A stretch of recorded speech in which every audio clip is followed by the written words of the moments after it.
현지 시각 어제 미국 전역 약 2천 곳에서 동시다발적으로 왕은 없다, 노킹스 구호를 내세운 반트럼프 시위가 열렸습니다.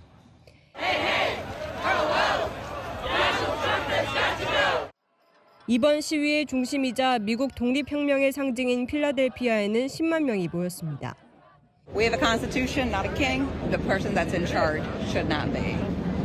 Racist, fascist, needs out of office immediately. 뉴욕에서도 5만 명의 시민들이 거리를 가득 메웠습니다. 비가 오는 궂은 날씨에도 시민들이 멈추지 않고 행진을 이어가고 있습니다. 이 인파가 몰리면서 한 걸음 내딛기도 쉽지 않습니다. I'm hoping it got rained out. It's disgusting. You know, we're not North Korea, we're not Russia. 유모차를 끌고 나온 가족 단위의 시위 참가자도 여럿 보였습니다. This is our opportunity to use our voices and speak up against injustice. And we want to teach them that this is how you exercise your right to free speech. 최근 이민 단속 반대 시위가 이어진 LA에서도 2만 명이 모여 시청을 지키는 주 방위군 등 병력과 대치했습니다. 일부 지역에서는 경찰이 최루 가스를 쏘거나 말을 타고 군중 속으로 진입해 강제 해산에 나서면서 일촉즉발의 상황이 벌어졌습니다. 미국 미네소타에서는 민주당 소속 주의회 의원 부부가 총격을 받고 사망하면서 노킹스 시위가 전면 취소됐습니다. 서울공항을 찾은 이재명 대통령과 김혜경 여사. 강훈식 대통령 비서실장과 우상호 정무수석이 뒤따릅니다.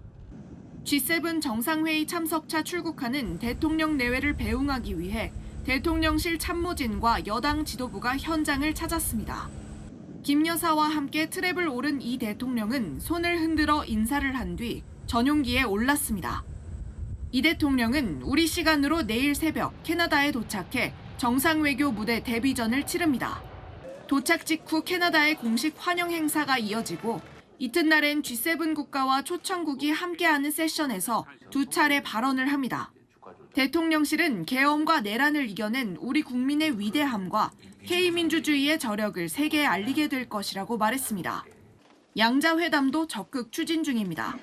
각국 정상들과 유대감을 형성하고 통상 문제를 비롯한 현안에서 실질적 성과를 낼 수 있는 토대를 마련할 것입니다.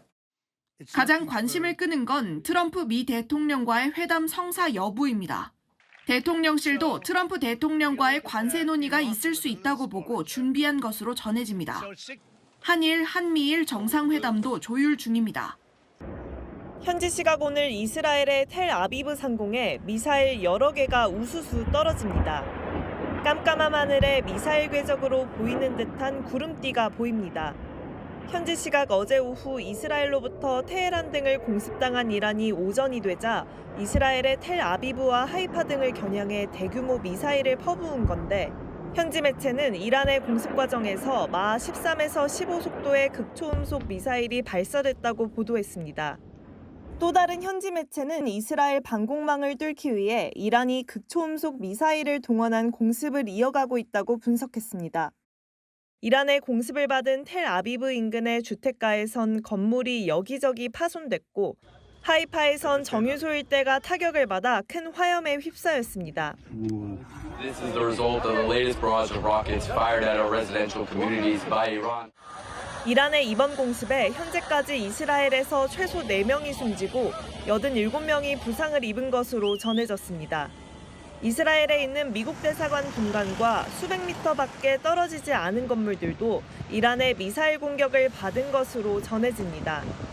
이런 가운데 이스라엘에 사는 우리 교민 500여 명 중 20여 명은 육로를 통해 요르단으로 자체 대피를 시작했습니다.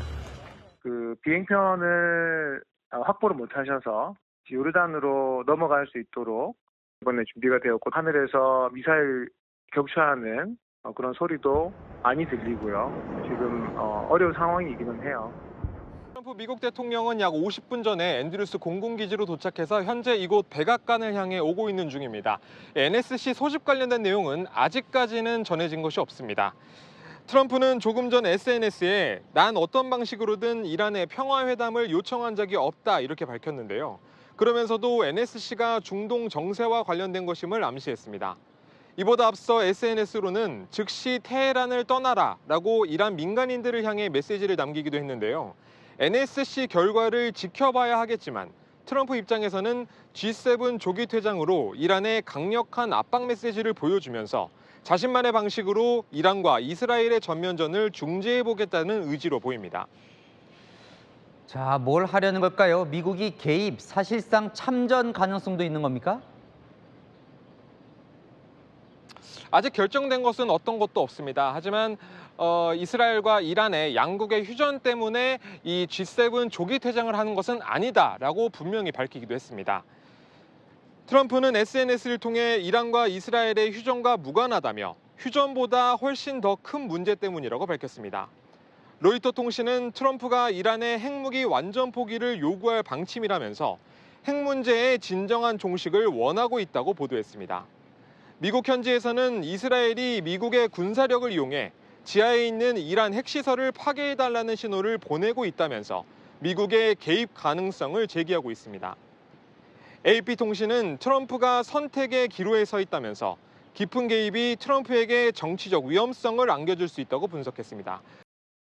Senator, I think we already have, in many ways, in this environment, reestablished deterrence. The question is, in the coming days, exactly what direction that goes. 미국은 중동의 주요 전략 무기를 집결시키며 이란을 향한 압박 수위를 높이고 있습니다. 무엇보다 이란의 지하 핵시설 파괴가 최우선 목표인 만큼 이를 타격할 수 있는 GBU-57 벙커버스터의 동원 가능성이 유력하게 거론되고 있습니다.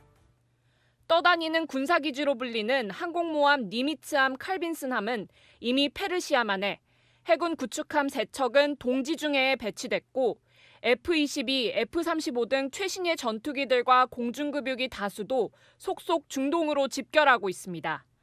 또 미국은 중동 작전을 위한 거점으로 꼽히는 인도양 디에고 가르시아 섬에 B-52 폭격기 4대를 추가 배치했습니다. 미국이 벙커버스터를 투하하기 위한 B-2 스텔스 폭격기 외에 57톤의 무장량을 자랑하는 B-1 초음속 폭격기도 투입할 수 있다는 전망이 나와 미국의 3대 전략 폭격기가 총동원될 가능성도 제기됩니다. 이란으로 하여금 조기에 항복을 하도록 하는 전략적인 압박 수단이다 보여지고요. 일각에서는 실제로 대규모 폭격이 이뤄질 경우 전면전으로 번질 수 있는 만큼 미국의 전략자산 배치가 이란의 승복을 유도하기 위한 압박 수단이라는 관측도 나오고 있습니다. 더불어민주당은 오늘 당정대 협의 직후 추경 규모가 1, 2차 합해 35조 원에 근접했다고 밝혔습니다. 1차 추경이 14조 원에 달했던 것을 감안하면 이번 추경은 20조 원대가 될 전망입니다. 추경안엔 내수 진작을 위해 민생회복 지원금을 지급하는 방안이 포함됐습니다. 지원금은 전 국민을 대상으로 하되 소득 수준에 따라 1, 2차로 나눠 차등 지급되는 방안이 유력한 것으로 알려졌습니다.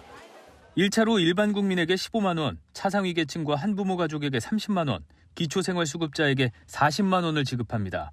2차엔 소득 상위 10%를 제외한 전 국민에게 10만 원씩 추가 지급하는 방안이 검토되는 것으로 알려졌습니다.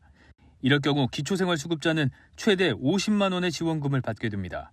지원금 지급 방식으로 거론되는 지역화폐의 경우 경기 침체가 심한 지방에서의 사용률을 높일 수 있도록 설계됩니다. 지방 또 인구 소멸 지역에 대해서는 추가적인 할인이 가해질 수 있도록 국가적인 지원을 더 강화하겠다라고 하는 데 대해서도 동의했습니다. 코로나19 이후 발생한 소상공인 자영업자들의 채무를 일정 부분 탕감하기로 하고 이를 위한 예산을 추경에 포함시키기로 했습니다. 일정 수준의 채무를 정부가 매입해 소각하는 방식인데 이재명 대통령의 대선 공약인 배드뱅크 설립 구상을 전제로 한 조치로 보입니다. 당정은 또 경기 부진으로 세금이 덜 거칠 것을 감안해 예산을 다시 짜는 세입 경정을 추진하기로 했습니다.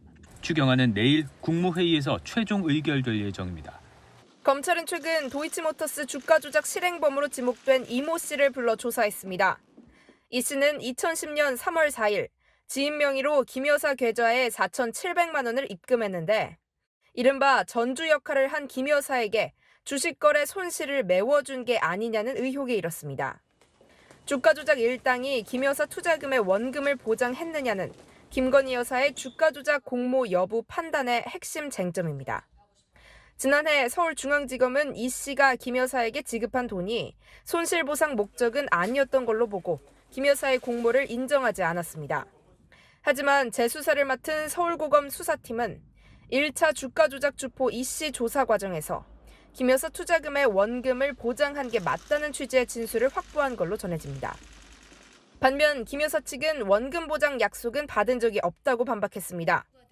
이 씨가 입금한 돈은 손실 보전금이 아니고 이와 무관한 별도의 법률 관계에 따라 지급받은 돈이라며 수사기관에서도 이미 관련 내용을 진술했다고 밝혔습니다.